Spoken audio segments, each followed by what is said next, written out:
In analyzing the performance of the economy in 2012-13, one factor stands out very prominently. The investment rate has remained fairly at a high level. In 2010-11, the investment rate was 36.8%. In 2011-12, it was 35.0%. And in 2012-13, it was 35.8%. Even if we exclude valuables, which is really gold, the investment rate remains well above 32% of GDP.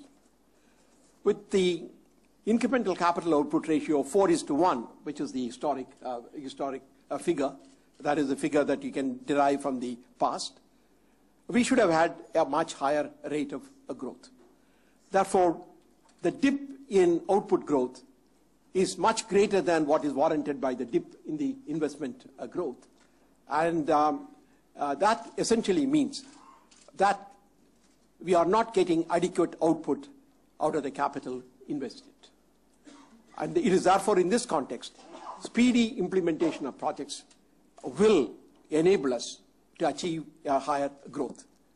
So the point that I'm making is that the investment rate is already high enough to justify or to give a much higher rate of growth than what we have seen. What has happened is perhaps that many of the projects are not completed fast enough, and therefore all the efforts that are being made to complete the projects quickly will enable us to get to a higher rate of growth even in the short period. Therefore, this high level of investment rate is a reassuring sign, and depending on the efforts that we put in to complete the projects, we can get a higher rate of growth even in the short run. The savings rate has also come down.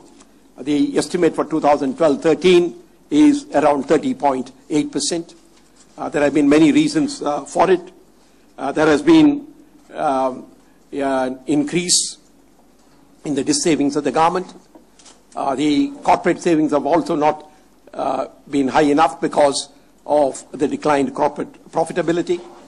The household savings in financial assets proportionate to GDP has also come down, and that because of the high level of inflation and the relative attractiveness of other assets compared to the financial assets.